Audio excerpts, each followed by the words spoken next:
नमस्कार, आप देख रहे हैं जम्मू कश्मीर स्पेशल। मैं हूं आपके साथ पूजा ठाकुर।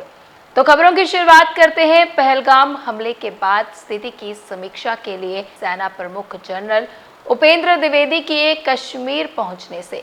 बता दें कि सप्ताह की शुरुआत में हुए पहलगाम हमले के बाद उत्पन्न हालात की समीक्षा के लिए सेना प्रमुख जनरल उपेंद्र द्विवेदी शुक्रवार को कश्मीर पहुंचे। पहलगाम हमले के बाद उत्पन्न हालात की समीक्षा के लिए सेना प्रमुख जनरल उपेंद्र द्विवेदी शुक्रवार को कश्मीर पहुंचे। सेना प्रमुख के साथ उत्तरी कमान के सेना commander lieutenant general MV Suchindra Kumar भी मौजूद हैं। Chief of army staff Jammu Kashmir में समग्र सुरक्षा स्थिति की समीक्षा करेंगे। इस दौरान उन्हें शीर्ष सेना कमांडर मौजूदा हालात और मंगलवार को हुए हमले के बाद उठाए गए कदमों की जानकारी देंगे। सेना प्रमुख की यात्रा ऐसे समय में हो रही है जब गुरुवार रात पाकिस्तान की ओर से जम्मू कश्मीर में एलओसी पर हथियारों से गोलाबारी की गई थी।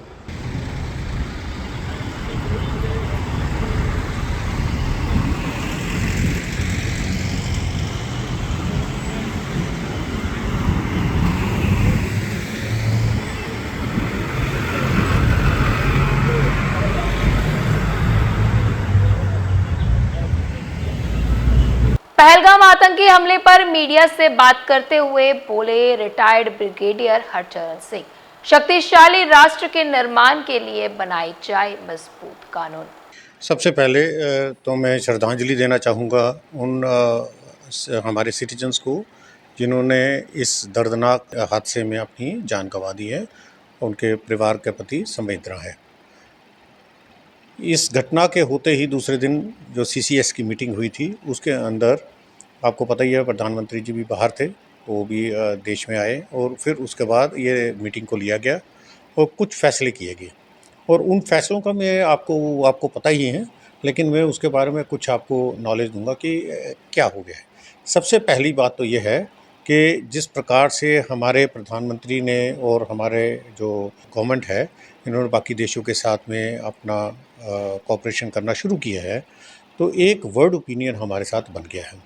अब लोग पाकिस्तान को एक टेररिस्ट स्टेट घोषित करने के लिए तैयार हैं और हमें हर देश से, तो संसार के हर देश से तकरीबन हमें सपोर्ट मिली है। सबसे पहले इसमें जो इंडस वाटर ट्रीटी है उसको हमने खारिज किया है जी। और आपको पता ही होगा पाकिस्तान एक ऐसा देश है जिसके 80% जो एग्रीकल्चर है उसकी वो इसी रिवर से और इसकी ट्रिब्यूटरी से यानी इंडस रिवर से ही उसका सिंचाई होती है और 68% इसकी जो पॉपुलेशन है वो किसान है, वो लोग निर्भर करते हैं खेती पे। तो आप हिसाब लगा सकते हैं कि इस स्टेप से इनको कितना बड़ा धक्का पहुंचेगा। इसके अलावा जो इनके मुख्य 3 जो सिटीज़ हैं और भी बाकी सिटीज़ हैं उनको इसमें से पीने का पानी मिलता है। इसके बाद इलेक्ट्रिसिटी का जनरेशन है, ये भी इफ़ेक्ट होगा। हालांकि ये इमीडिएटली नहीं होगा, इसके लिए समय मिलेगा क्योंकि हमने भी पानी को रोकना है। हमारे पास अभी के लिए वेयर-विदाल नहीं है, बांध वगैरह जो बन रहे हैं उसमें समय लगता है। लेकिन जब भी ये होगा इस देश का बहुत बुरा हाल होगा। पाकिस्तान जो है उसका किसान जो 68% एग्रीकल्चर बेस्ड इनकी इकोनॉमी है उसको बहुत बड़ा धक्का लगेगा, जो अभी वो समझ नहीं पा रहे हैं।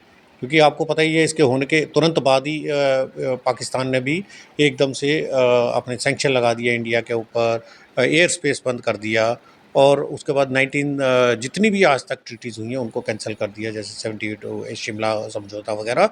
लेकिन ये तो वही हो गया कि सारी प्रॉब्लम्स तो उनको हैं और अगर वो अपनी प्रॉब्लम को और बढ़ाना चाहते हैं तो यही कह सकते हैं कि भगवान उनको अक्ल दे और उनको अपने जनता के इसके लिए काम करना चाहिए जो वो नहीं समझ पा रहे हैं। तो ये था मेन। दूसरा था हमने अटारी बॉर्डर को बंद कर दिया, इनके जो वीज़ाज़ हैं सब तरह के कैंसिल कर दिए। आपको पता ही होगा कि बहुत सारे लोग जो हैं वो मेडिकल ट्रीटमेंट के लिए इंडिया में आते हैं, उनके भी लोग हैं, तो उन सबका इस पे असर पड़ेगा। और जो उनके दूतावास है उसकी स्ट्रेंथ जो है वो हमने 55 से 30 कर दी और उसमें जितने भी आर्म फोर्सेस के उसमें कंसल्टेंट होते हैं उनको देश को छोड़ने के लिए बोला गया। इन सब का एक ही इफ़ेक्ट पड़ा है कि हमारा जो भारत का रुतबा है उसको देखते हुए हमारा जो हम लोग काम करते हैं, जो पाकिस्तान की तरफ से नापाक हरकतें होती हैं, हमें एक वर्ल्ड ओपिनियन मिला है। और पहली बार शायद आपने देखा होगा कि हमारे जो ओपोजिशन पार्टी है उन्होंने भी एक मत होके गवर्नमेंट को अपनी सपोर्ट दी है और श्रीनगर में भी लोगों ने इसके लिए मार्च निकाले हैं और सपोर्ट दी है कि ये हमारे भारतीय थे जिनकी डेथ हुई और हम उनके साथ हैं। तो ये बहुत ही पॉजिटिव चीज़ है जो इस दौरान में हमें मिली है। दैट इज़ पब्लिक ओपिनियन और वर्ल्ड ओपिनियन। जी।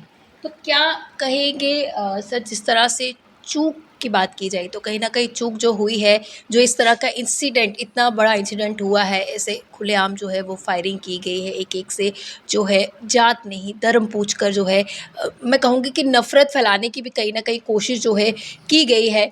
तो क्या कहेंगी कि चूक कहाँ पर हुई है? देखिए जी, एक तो आपको पता ही है जो जिस तरह से वहाँ कार्रवाई हुई वो कट्टरवाद की तरफ इशारा करता है जी। और पाकिस्तान के आईएसआई की तरफ से ये किया गया एक ऑपरेशन है। अब इसमें जब से 370 निकला है उसके पहले हमारे पास रीज़न रहे होंगे कि गवर्नमेंट है, स्टेट गवर्नमेंट है, उसको करना चाहिए। लेकिन 2 चीज़ें हैं, एक होती है इंटेलिजेंस, यानी जो ग्राउंड लेवल की इंटेलिजेंस है उसको बिल्ट अप करना, और वो पुलिस का काम होता है। जो आर्मी है वो अपने लेवल पे करती है, लेकिन बेसिकली ये पुलिस का काम है। और उसके अलावा जो कुछ होती है जो इलेक्ट्रॉनिक बेस्ड होती है, उसमें कुछ स्टेट एजेंसीज़ हैं, कुछ आर्मी की एजेंसीज़ हैं, कुछ सेंट्रल एजेंसीज़ हैं। तो इन सब से एक खबर जो है वो मिलती है कि कुछ क्या होने वाला है। तो ये सारी चीज़ें शायद कोऑर्डिनेशन में कमी, या हमने इसको लाइटली लिया, जो भी कह लीजिए, लेकिन वो उस तरह की खबर जो है इंटेलिजेंस हमारे पास नहीं अवेलेबल थी, जिसकी वजह से ये हमने जो इलाका है इसको पहलगाम का वो छोड़ दिया कि भाई ये एकदम सुरक्षित इलाका है। इंटेंशन जो होती है, इंटेंशन का पता करना बहुत ज़रूरी होता है और उसी के ऊपर पूरा काम होता है। दूसरा ये है कि जो troops on boots on ground होते हैं, यानी स्ट्रेंथ जो हमारे ट्रूप्स की होती है ग्राउंड के ऊपर, वो होना बहुत ज़रूरी है। और उसमें कहीं चूक थी, उसमें कहीं कमी थी। हमारी स्ट्रेंथ जो है उतनी जितनी होनी चाहिए थी उतनी नहीं। तीसरा, जो ये समय मिला हमें जब से 370 एब्रोगेशन हुआ है, जो हमें एक इंटेलिजेंस बना के और जो ओजीडब्ल्यू थे, ओवरग्राउंड वर्कर, उनके ऊपर एक लगाम कसने की जो ज़रूरत थी, वो शायद काम उस लेवल का नहीं हुआ। कुछ आपको कुछ अच्छी खबरें हमें जो खबरें मिलती हैं कि जो ओवरग्राउंड वर्कर हैं उनके ऊपर नकेल कसी जा रही है, अच्छी बात है। लेकिन उस लेवल का काम नहीं हुआ, क्योंकि इस ऑपरेशन में भी आतंकियों के साथ में लोकल सपोर्ट के बगैर ये काम नहीं हुआ। शिवखोड़ी में भी आपने देखा, लोकल सपोर्ट के बगैर में ये काम नहीं होता। जब हमें पता है कि क्या हो रहा है, हमें क्या ज़रूरत है, उसके मुताबिक में intelligence and troops on ground, इसकी ज़रूरत जो है वो दोनों का होना बहुत ज़रूरी है, नहीं तो इस तरह की घटनाएं होती रहेंगी। हरचंद जी, क्या कहेंगे कि किस तरह से इनका माइंड सेटअप रहता है, क्योंकि इनको किस तरह की शिक्षा दी जाती है जिससे इंसानियत नाम की चीज़ भी उनके अंदर नहीं होती है? तो किस तरह से उनके लिए भी आप मैसेज देना चाहेंगे जो इंसानियत का पाठ ना पढ़ाते हुए इस तरह से हैवानियत का पाठ पढ़ाया जाता है? देखिए, आपको जैसे पता ही है कि ये सारा जो खेल है ये पाकिस्तान के द्वारा खेला जा रहा है। अब पाकिस्तान एक फेल्ड स्टेट, यानी जिसको खुद हर जगह कटोरा लेके घूमना पड़ता है। और जो देश होते हैं जिनके पास में एक मकसद होता है, जिनके पास में समृद्धि होती है, वो जितने काम करते हैं वो वेलफेयर के लिए करते हैं, अपने नागरिकों को तंदुरुस्त बनाने के लिए, उनको एजुकेट करने के लिए, और उनको पूरे वर्ल्ड में अपना नाम कमाने के लिए। ये सारा एम्फेसिस, और हेल्थ इश्यूज़, इन चीज़ों के ऊपर पूरा काम चलता है। पाकिस्तान के पास ऐसा कुछ दिखाने के लिए है नहीं, इसलिए। और दूसरा, उनका जो एजुकेशन सिस्टम है उसमें मदरसों का बहुत बड़ा हाथ है। जो जनरल ज़िया सिखा के गए हैं वो उसी के ऊपर, लाइन के ऊपर काम कर रहे हैं। और उसकी वजह से क्या हो रहा है कि जो उनका यूथ है वो इसी कामों में फंस रहा है। मिलिटेंसी के लिए आपको किसी जगह टेररिस्ट भेजने हैं, उनको पैसे से ल्योर किया जाता है, गरीब लोग हैं, और उनको फिर भेजा जाता है, और पीछे मजहब की आड़ में। तो बस अगर इसी प्रकार से चलता रहा, हो सकता है उनको बड़ी खुशी होती होगी जब हमारे यहाँ देशवासियों का खून बहता होगा, लेकिन ओवरऑल उनको इसमें कुछ मिलता नहीं है। उनकी हमारे से रिलेशन ख़राब हो रहे हैं, उनके खुद की जीडीपी जो है वो नोज़ डाइव कर रही है, नीचे जा रही है, देश का विकास नहीं हो रहा। तो मैं यही कहूँगा कि उनकी दोनों लीडरशिप, आर्मी का तो आपको पता है, वहाँ पे आर्मी जो है एक बहुत बड़ा पावर हाउस है, एक आर्मी और दूसरे पॉलिटिकल, दोनों लेवल पे ये लोग फेलियर हैं। जहाँ जितना इनको एड मिलता है, इनके लीडर बाहर जाने की सोचते हैं और वहाँ जाके अपना जमने की सोचते हैं। तो ये थोड़ा-सा इसलिए कई बार हुआ भी है। इंडिया ने अभी जो एफ़र्ट किए हैं उससे वर्ल्ड में भी ये पता आहिस्ता-आहिस्ता बताया जा रहा है कि ये एक टेररिस्ट स्टेट है और इसको जो हम पैसा देते हैं जैसे वर्ल्ड बैंक वगैरह से उसको थोड़ा सख्ती करना चाहिए और थोड़ा-थोड़ा उसमें अभी अवेयरनेस आ रही है और जो ये इंसिडेंट हुआ है इसमें आपको पता ही चल गया जिस ढंग से हमें सपोर्ट मिली है वो प्रूव करता है कि पाकिस्तान जो है बेनकाब हो रहा है और बाकी जो कंट्रीज़ हैं वो हमारे साथ जुड़ रही हैं। इस इंसिडेंट पर आपके क्या कुछ विचार है, क्या कुछ अहम स्टेप जो है उठाए जाने चाहिए? जो कदम उठाए जा रहे हैं वो तो सराहनीय है ही है, उसके अलावा क्या कुछ और जो इसमें इंक्लूड करने की ज़रूरत है इन कदमों में? मैं कुछ देशों के जब देखता हूँ, इज़राइल है और उसके अलावा जापान है, ये यहाँ पे जब कुछ होता है, कुछ यूरोपियन कंट्रीज़ में भी इस तरह की टेररिस्ट घटनाएँ हुई थी। सबसे अच्छी चीज़ लगती है कि लोग एक होके गवर्नमेंट के साथ में और उसको सपोर्ट देते हैं। जी। और इसके लिए ज़रूरी है कि देश के अंदर एक अवेयरनेस हो, लोगों को अपनी हिस्ट्री, अपनी वैल्यूज़, अपने ट्रेडिशन के बारे में पता हो, जो अनफॉर्चुनेटली मुझे लगता है आज की इतिहास की बुक्स में हमें पढ़ाया नहीं जा रहा। इस इंसिडेंट में प्रधानमंत्री को ओपोजिशन की फुल सपोर्ट मिली और पहली बार शायद आपने देखा होगा कि एक बहुत ही अच्छा संदेश जो है कश्मीरी पॉपुलेशन ने पूरे देश को दिया। वहाँ पे कैंडल मार्च और बाकी इस तरह से लोगों ने इकट्ठ करके और बातचीत की है। मैं अभी यहाँ पर बोलना चाहता हूँ कि जहाँ प्रधानमंत्री को हम सपोर्ट दे रहे हैं इस तरह के इंसिडेंट में, दूसरी एक और जगह है जहाँ पे हमें अपने देश के लिए, क्योंकि ये देश हमारा है, तो अपने देश के लिए हमें कुछ करने की ज़रूरत है और वो चीज़ है जो हमारे देश में दीमक है उसको कैसे ख़त्म किया जाए। देखिए हर कंट्री में कोई भी कंट्री आप ले लीजिए उसमें हर तरह के लोग होते हैं अलग-अलग विचारों के, लेकिन दीमकी विचारों वाले लोग नहीं होने चाहिए जो देश की फाउंडेशन को चाट जाएँ और उसको कमज़ोर बनाएँ और इमारत एक दिन गिर जाए। इसके लिए मेरे पास कुछ विषय हैं जिसके ऊपर मैं नहीं, हमारा हर एक नागरिक चाहेगा कि इसके ऊपर सख्त कदम लिए जाएँ। ये मौका है जब पूरी सपोर्ट हमारी गवर्नमेंट के साथ में है। हम लोग चाहते हैं देश को मजबूत बनाएँ, ये देशभक्ति की भावना है और इसको मजबूत बनाने के लिए हम सब जो हैं गवर्नमेंट के इसमें साथ हैं। हम नहीं चाहते कि और इस तरह से खून बहे और इस प्रकार की घटनाएँ और हों। इसमें से कुछ चीज़ें हैं जिनको मैं एक-एक करके बताऊँगा किस प्रकार से ये दीमक को ख़त्म करने के लिए भी काम करना चाहिए। पहला, जो ये सिस्टम है टेररिस्ट का जो मुकदमे लड़े जाते हैं उनको बेल दी जाती है, इसमें सोच विचार की ज़रूरत है। नंबर दूसरा, जो पब्लिक में चाहे वर्ल्ड फोरम में हो बाहर जाके या देश के अंदर जो देशद्रोह की बातें की जाती है या इस प्रकार की बातें की जाती है जिससे देश बटे, इसके लिए बहुत सख्त कानून होना चाहिए। उसके बाद सैबोटाज एक्टिविटीज़, कल की ही खबर है कि किसी ने रेलवे ट्रैक के ऊपर एक लोहे का फाटक फेंक दिया जिससे रेल डीरेल हो जाए। अगर उसमें डिरेल हो जाती, उसमें पैसेंजर होते तो लोगों की काफ़ी लोग जो हैं वो घायल हो जाते या मर जाते। तो इसके लिए कौन ज़िम्मेवार है? जो इस प्रकार की चीज़ें हैं, सैबोटाज हो या टेररिस्ट को सपोर्ट देने का काम हो या टेररिज्म हो, इसके लिए बहुत सख्त हमारी एक प्रणाली जो है हमारी न्याय प्रणाली है, बहुत सख्ती से इसके साथ निपटना चाहिए। दूसरा है ट्रेनिंग द माइंड्स, हमारे जो यूथ हैं इन्हीं के ऊपर देश ने चलना है। हमारे यूथ का माइंड जो है इसको ट्रेन करने की ज़रूरत है और उसके लिए बहुत ज़रूरी है स्कूल के समय से इनको जो हमारे बुक्स हैं उसके अंदर हमारी हिस्ट्री, रिच हिस्ट्री, हमारे ट्रेडिशंस, इनके बारे में बताया जाए। उसके बाद कुछ और चीज़ें हैं जिसमें देश के हर एक व्यक्ति को कभी ना कभी इसके ऊपर लगता है कि ये होना चाहिए जल्दी से जल्दी यूनिफॉर्म सिविल कोड। उसके बाद CAA, उसके बाद इकोनॉमिक ब्लॉकेट जो होता है, हाईवे रोक दिए जाते हैं, ट्रेन रोक दी जाती है जिससे देश को नुकसान, ये सारी चीज़ें देश को नुकसान, कमज़ोर करने वाली, देश को नुकसान पहुंचाने वाली है। तो उसके लिए भी हमारा कानून जो है बहुत सख्त होना चाहिए।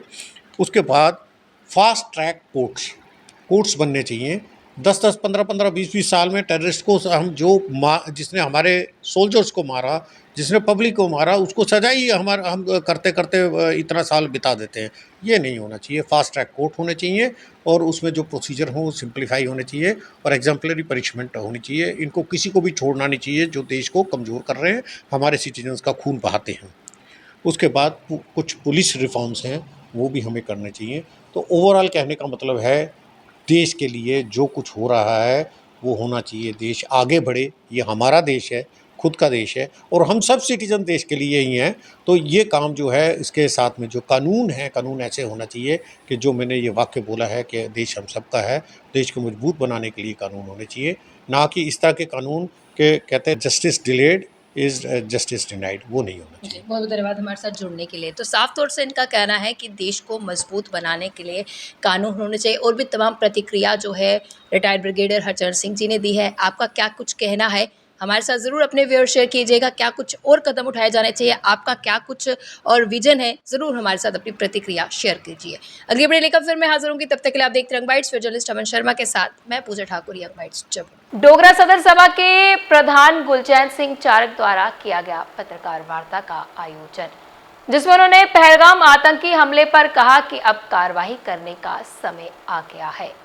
जिस तरीका की घटना जम्मू कश्मीर के अंदर घटी है, खासकर पहलगाम के अंदर, उस घटना को सामने रखते हुए पूरा देश चिंतित है, दुखी है और जो पड़ोसी हमारा बाज नहीं आ रहा, पिछले 75-76 सालों में अभी तक जो जिस तरीके की घटनाएं यहाँ घटती गई और आज हर अवस्था से इस्तेमाल कर लिया और उसके जो आर्मी के चीफ हैं उनका जो बयान है इस्लामाबाद के अंदर, वो बहुत एक चीफ का बयान नहीं लगता, वो चीफ का बयान लगता है। उसको हम स्ट्रांगली कंडेम करते हैं। और दूसरा, आज इस बुरी घड़ी में जो तीनों खित्तों के लोग इकट्ठे हुए हैं बिला लिहाज मज़ो मिलत कि भाई जो भी एक इंसानियत के ख़िलाफ़ एक्ट है उसको हम इकट्ठे स्ट्रांगली कंडेम करते हैं और हम डिमांड करते हैं कि इस एक्शन को इस तरीक़े से ना समझा जाए आम एक्शन। ये एक बहुत ख़तरनाक काम हुआ है। इसको लेकर जो भी सख्त से सख्त कदम उठाने पड़ते हैं वो सेंट्रल गवर्नमेंट उठाए। पूरा हिंदुस्तान, पूरा भारतवर्ष, पूरा जम्मू कश्मीर, लद्दाख उनके साथ है। इसलिए ये विश्वास जो दिलाया है सब लोगों ने, उसका डोगरा सभा स्वागत करती है और उम्मीद करती है कि किसी कीमत पर अपने भाईचारे को, अपनी सुरक्षा को किसी कीमत पर आँच नहीं आने देगी और इकट्ठे लोग रह के अपना प्रेम आपस में बना के और बुरी चीज़ों का मुकाबला करेंगे। और पाकिस्तान की इन हरकतों को लेकर जो आज सेंट्रल गवर्नमेंट ने एक्शन किया है, हम उसका भी स्वागत करते हैं। और जो आगे इन बातों को लेकर कि जो जिनके लोग मरे हैं, शहीद हुए हैं वहाँ उन पहाड़ों में, वो जो सवाल पूछ रहे हैं कि जब हम यहाँ पर आए 2000 की तादाद में, हमारे सामने आधा घंटा लाशें हमारे लोगों की पड़ी रही, तो वहाँ कोई नज़र नहीं आया। ये लैप्स कहाँ हुआ? इसलिए इसकी भी वो जानकारी चाहते हैं और हम अपील करते हैं गवर्नमेंट से कि इसका जवाब तलाश करें, कहाँ पर ये कमी हुई। पहलगाम में हुए आतंकी हमले में मारे गए लोगों की आत्मा की शांति के लिए भाजपा कार्यालय जम्मू में किया गया हवन का आयोजन। पहलगाम के शहीद अमर रहे, अमर रहे। पहलगाम के शहीद अमर रहे, अमर रहे। पहलगाम के शहीद अमर रहे, अमर रहे। हम सब जानते हैं कि पाकिस्तान के इशारे पर कुछ उग्रवादियों ने यहाँ का वातावरण खराब करने की कोशिश की। 22 तारीख को पुलवामा में निहत्थे असहाय उनके ऊपर गोलाबारी की गई, उनको गोलियां मारी गई और उनको शहीद किया गया। पाकिस्तान ने हमेशा से कोशिश की है यहाँ का वातावरण खराब करने की, और उन्हीं के इशारे पर जो लोग वहाँ पर वातावरण खराब करने की कोशिश कर रहे हैं उन्हें किसी भी सूरत में बख्शा नहीं जाएगा। देश के प्रधानमंत्री जी चिंतित थे। आप समझ सकते हैं कि अपना सऊदी अरबिया का दौरा बीच में छोड़कर वापस आए, होम मिनिस्टर साहब को वहाँ पर एकाएक पहुँचना पड़ा। आप समझ सकते हैं कि कितना इम्पॉर्टेंट इशू था, कितना इम्पॉर्टेंट विषय था। भगवान से हम यही प्रार्थना करना चाहते हैं कि भगवान उन मार्टियर्स को, उन शहीदों को अपने चरणों में स्थान दें और उनके परिवारों को दुख सहने की शक्ति दें। मेरा ये मानना है कि किसी भी सूरत में जो लोग भी इसके पीछे हैं वो किसी भी सूरत में बचे नहीं जाएंगे। एक आध दिन में ही आप रिजल्ट देखेंगे, वो लोग आपको जहन्नुम में, दोजख में जो है वो दिखाई देंगे। आप समझ सकते हैं कि प्रधानमंत्री जी कितने चिंतित हैं। आप उनके चेहरे, उनके हाव भाव से ही देख सकते थे कि किस तरीके से वो दुखी थे। और जिस तरीके से कल भी उन्होंने अपने वक्तव्य में कहा है कि दुनिया के किसी भी कोने में वो लोग पहुंच पाए, वो बख्शे नहीं जाएंगे। और ये सही कहा गया कि जो भी ओवरग्राउंड वर्कर्स भी हैं जो उनका साथ दे रहे हैं, वो भी किसी तरीके से बख्शे नहीं जाएंगे। कल और परसों, कल तो जगह जगह पर प्रदर्शन हो रहे थे, लेकिन परसों पूरे का पूरा जो था कश्मीर बंद था। ये अपने आप में दर्शाता है कि लोगों ने भी अब आतंकवाद के विरुद्ध मन बना लिया है। लोगों को भी अब लगता है कि पाकिस्तान नहीं चाहता कि जम्मू कश्मीर में एक शांति का माहौल बने, जिसके चलते उन्होंने ऐसा वातावरण बनाने की कोशिश की। और आप ये मानकर चलिए कि 2-1 दिन में आप लोगों को रिजल्ट जो है वो बिल्कुल सामने। कल जम्मू कश्मीर में एक सर्वदलीय बैठक थी, हमारे मुख्यमंत्री जी ने वो बैठक ली थी, सभी दलों के लोग थे। सर्वसहमति से देश के प्रधानमंत्री जी ने जो डिसीजन लिए हैं उनका समर्थन किया गया। कुछ ऐसे विषय भी थे जहां पर भारतीय जनता पार्टी के कार्यकर्ताओं ने, नेताओं ने अपना विषय रखा, लेकिन सर्वसहमति से जो रेजोल्यूशन पारित हुआ उसमें यही था कि जो देश के प्रधानमंत्री जी ने कहा है, और ख़ासतौर पर इस दुख के मरहले में वो सारे के सारे लोग जो हैं, जम्मू कश्मीर की सारी जनता, जम्मू कश्मीर के सारे नेता, irrespective of the caste and creed, irrespective of the religion, वो देश के प्रधानमंत्री जी के साथ खड़े हैं।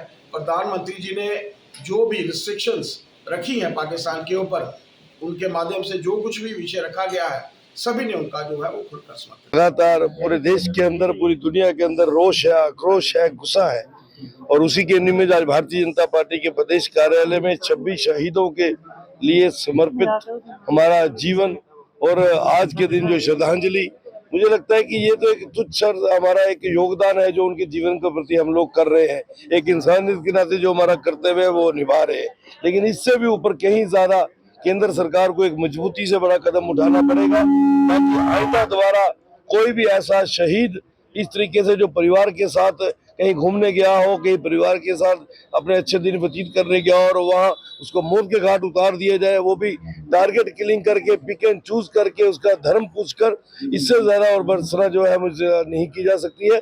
हम केंद्र सरकार से आपके माध्यम से आग्रह करते हैं कि डिप्लोमेटिक तरीके से भी और फिजिकली तरीके से भी जितना ज्यादा कठोर कदम पाकिस्तान के खिलाफ, आतंकवाद के खिलाफ आप उठाएंगे, सच्ची श्रद्धांजलि जो है इन 26 शहीदों को वही हो। अप्रैल से पूरा देश एक गमो गुस्से में है। सरकार ने भी उस पर काफ़ी सैंक्शन लगाई हैं, पाकिस्तान पर बड़ा कदम उठाने की तैयारी है।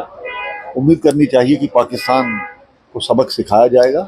देश में एक मजबूत सरकार है, ज़ीरो टॉलरेंस की नीति को लेकर के हम चल रहे हैं और आने वाले समय में पाकिस्तान जो आतंकवाद का हमेशा मसीहा रहा है और आतंकवाद को भड़काता है, उसका एक ही बार उसका हल करने की जरूरत है।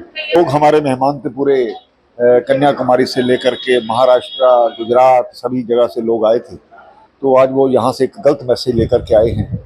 उनकी आत्मा की शांति के लिए इसलिए हवन जो है आज रखा गया है। डोगरा ब्राह्मण प्रतिनिधि सभा द्वारा किया गया पत्रकार वार्ता का आयोजन, जिसमें प्रभु परशुराम जन्मोत्सव के उपलक्ष्य में शोभा यात्रा के बारे में दी गई जानकारी।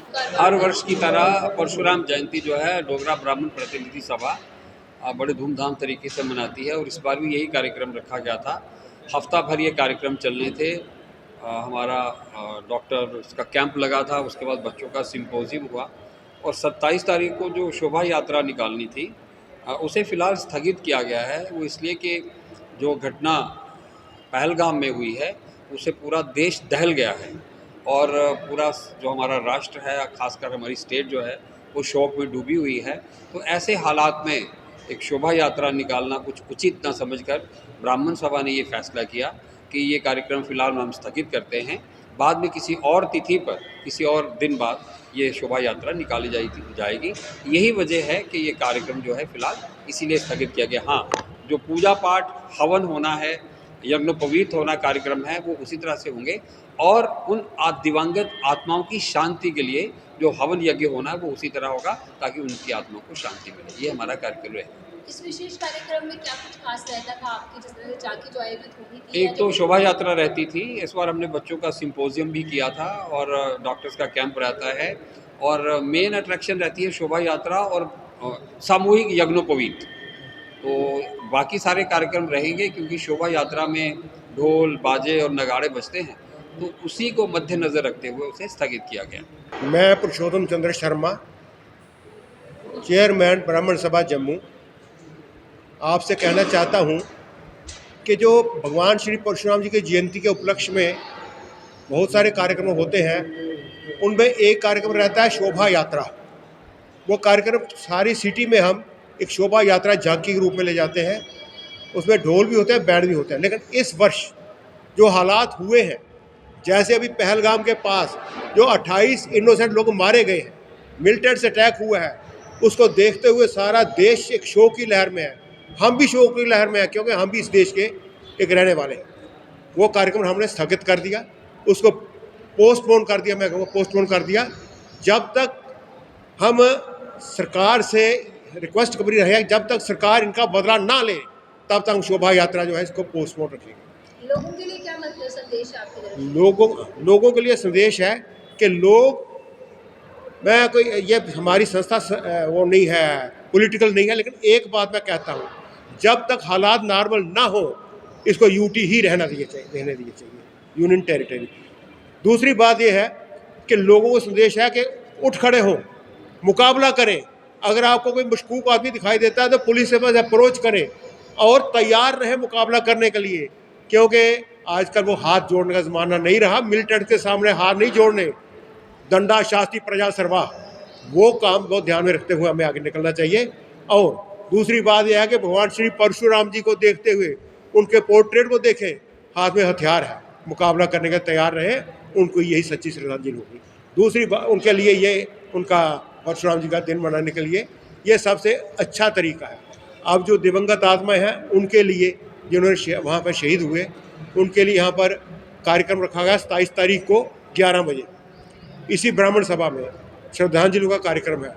अधिक से अधिक लोग आए, उनको श्रद्धांजलि दें और एक यूनिटी का एक परिचय दें कि हम लोग एक हैं, पूरा हिंदू समाज, पूरे भारतीय एक है। बांडीपोरा के जंगलों में मुठभेड़, पहलगाम हमले के 2 आतंकियों का घर विस्फोट में तबाह। उधर कश्मीर के बांदीपोरा जिले के कुलनार बिजपोरा जंगल क्षेत्र में शुक्रवार को सुरक्षा बलों और आतंकवादियों के बीच मुठभेड़ शुरू हो गई। मुठभेड़ उस समय शुरू हुई जब खुफिया जानकारी के आधार पर सुरक्षा बलों ने क्षेत्र में घेराबंदी और तलाशी अभियान शुरू किया। जैसे ही सुरक्षा बल संदिग्ध स्थान के करीब पहुंचे, वहां छिपे आतंकवादियों ने गोलाबारी शुरू कर दी, जिसके बाद दोनों ओर से भीषण गोलाबारी शुरू हो गई। इस बीच पहलगाम आतंकी हमले में जुड़ी एक अहम कार्रवाई में लश्कर-ए-तैयबा के 2 आतंकवादियों आदिल हुसैन ठोकर और आसिफ शेख के घर गुरुवार रात एक विस्फोट में तबाह हो गए। बताया जा रहा है कि जब सुरक्षा बल तलाशी ले रहे थे तभी घरों में पहले से छिपाए गए विस्फोटक फट गए, जिससे घर पूरी तरह से नष्ट हो गए। आदिल ठोकर पहलगाम में 22 अप्रैल को हुए नरसंहार का मुख्य आरोपी है, जिसमें 26 निर्दोष नागरिकों की जान गई, जबकि आसिफ शेख इस हमले की साजिश में शामिल होने के संदेह में है। वर्तमान में घाटी में सुरक्षा बलों द्वारा तलाशी अभियान जारी है और आम जनता न्याय की मांग को लेकर मुखर है। तो आज के जम्मू कश्मीर स्पेशल बुलेटिन में इतना ही, फिर मिलेंगे इसी समय। मुझे दीजिए इजाजत, नमस्कार।